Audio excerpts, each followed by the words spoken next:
Assalamualaikum warahmatullahi wabarakatuh. Selamat siang. Yang terhormat Ibu Nur Aini selaku dosen mata kuliah akuntansi manajerial dan teman-teman dari kelas 3A dan 3C yang berbahagia. Puji syukur marilah kita panjatkan kepada Allah Subhanahu wa taala atas rahmat berupa kesehatan dan sholawat serta salam tetap tercurahkan kepada Rasulullah sallallahu alaihi wasallam. Adapun topik yang akan kita bahas dan diskusikan pada kesempatan kali ini yaitu perhitungan biaya berdasarkan aktivitas. Baik teman-teman, langsung saja untuk pemateri yang pertama dipersilahkan. Pengertian activity-based costing merupakan suatu sistem perhitungan akuntansi yang dapat menetapkan dan mengidentifikasi biaya pada aktivitas overhead, sehingga dapat menetapkan biaya tersebut kepada produk. Fungsi utama dari metode activity-based costing atau ABC adalah guna membantu pihak perusahaan dalam mengambil beragam keputusan penting terkait harga pokok penjualan dan berbagi sumber daya dan penyusunan. Perhitungan biaya berdasarkan aktivitas. Sistem perhitungan biaya berdasarkan aktivitas merupakan proses dua tahap, yaitu dengan cara menelusuri biaya pada aktivitas, kemudian pada produk. Asumsi yang mendasari adalah aktivitas menggunakan sumber daya dan produk yang pada gilirannya menggunakan aktivitas. Sistem ABC menekankan penelusuran langsung dan penelusuran penggerak, atau menekankan hubungan sebab akibat. Sedangkan sistem biaya tradisional cenderung intensif lokasi, sangat mengabaikan hubungan sebab akibat. Merancang sistem ABC. Ada 3 langkah dalam merancang sistem ABC. Yang pertama, mengidentifikasi biaya sumber daya dan aktivitas. Dan yang kedua, membebankan biaya sumber daya dan aktivitas. Dan yang ketiga, membebankan biaya ke objek biaya. Mekanisme biaya berdasarkan aktivitas. Alokasi tahap pertama yaitu proses pembebanan biaya overhead ke pool biaya aktivitas dalam sistem ABC. Langkah-langkah dalam tahap ini antara lain mengidentifikasi dan mendefinisikan aktivitas, membebankan biaya ke pool biaya aktivitas. Alokasi tahap yang kedua yaitu suatu proses di mana tarif aktivitas digunakan untuk membebankan biaya ke produk dan pelanggan dalam sistem ABC. Langkah-langkah pada tahap kedua antara lain membebankan biaya ke objek biaya dengan menggunakan tarif aktivitas dan ukuran aktivitas dan menyiapkan laporan manajemen. Perbandingan biaya produk tradisional dan ABC. Beberapa perbandingan antara sistem tradisional dan sistem biaya ABC yang dikemukakan oleh Amin Wijaya. Sistem biaya ABC menggunakan aktivitas-aktivitas sebagai pemacu biaya untuk menentukan seberapa besar konsumsi overhead dari setiap produk, sedangkan sistem biaya tradisional mengalokasikan biaya overhead secara arbiter berdasarkan satu atau dua basis alokasi yang non representatif. Yang kedua, sistem biaya ABC memfokuskan pada biaya, mutu, dan faktor waktu. Sistem biaya tradisional berfokus pada performansi keuangan jangka pendek sebagai laba. Apabila sistem biaya tradisional digunakan untuk menentukan harga dan profitabilitas produk, angka-angkanya tidak dapat diandalkan. Baik, untuk materi selanjutnya yakni target proses pembebanan. 1. Biaya.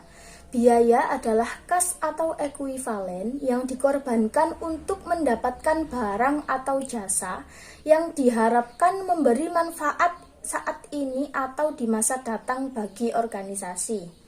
Untuk menghasilkan manfaat saat ini dan di masa depan, para manajer harus melakukan berbagai usaha untuk meminimumkan biaya yang dibutuhkan dalam mencapai manfaat ini.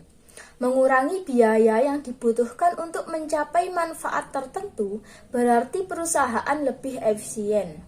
Para manajer harus memiliki tujuan menyediakan nilai pelanggan yang sama lebih besar dengan biaya yang lebih rendah dari pesaingnya.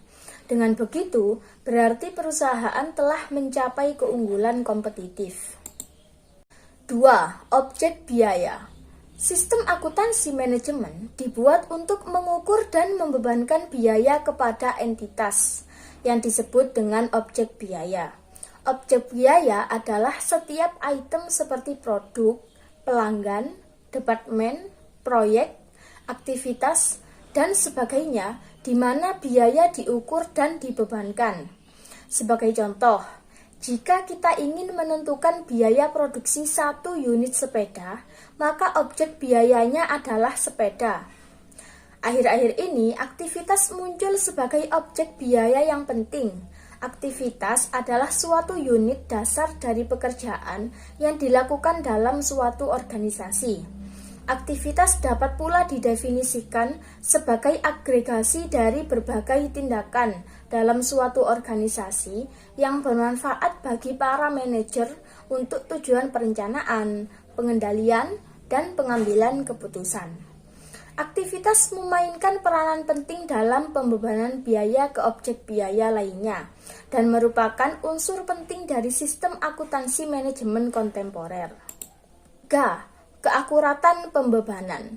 Pembebanan biaya secara akurat ke objek biaya sangatlah penting. Pengertian kita tentang keakuratan tidak dievaluasi berdasarkan pengetahuan tentang biaya yang sebenarnya. Keakuratan adalah suatu konsep yang relatif dan harus dilakukan dengan wajar serta logis terhadap penggunaan metode pembebanan biaya. Tujuannya adalah untuk mengukur dan membebankan biaya terhadap sumber daya yang dikonsumsi oleh objek biaya. Beberapa metode pembebanan biaya ternyata lebih akurat dibandingkan lainnya. Perhitungan biaya berdasarkan aktivitas dan laporan eksternal. Meskipun penetapan biaya berdasarkan aktivitas umumnya memberikan biaya produk yang lebih akurat daripada metode penetapan biaya tradisional, metode ini jarang digunakan untuk laporan eksternal karena beberapa alasan, yaitu 1.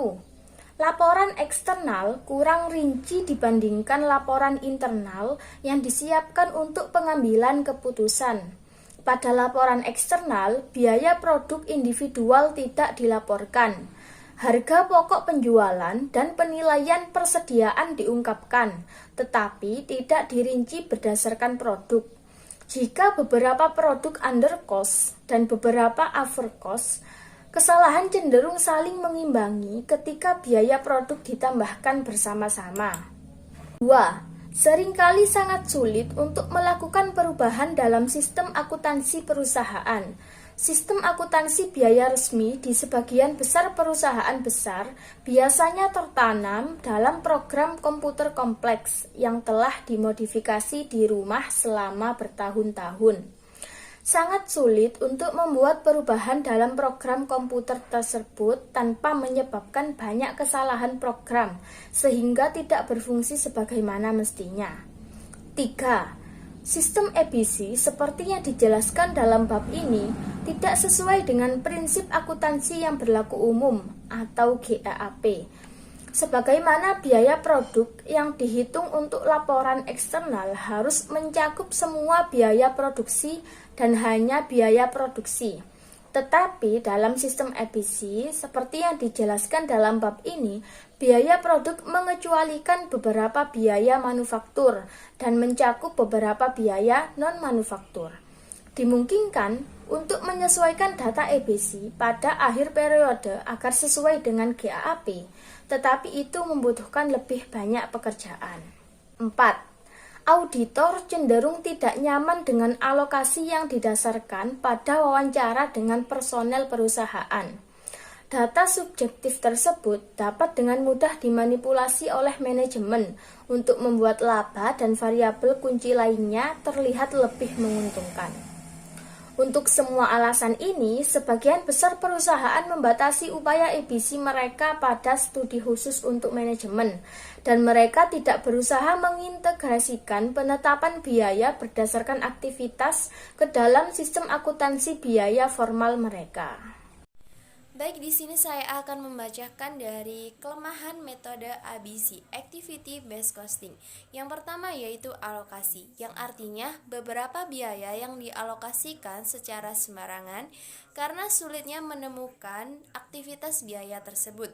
Contohnya dari pembersihan pabrik dan pengelolaan proses produksi. Yang kedua yaitu mengabaikan biaya, yang artinya biaya tertentu yang diabaikan dari analisis. Contohnya seperti iklan, riset, pengembangan, dan sebagainya.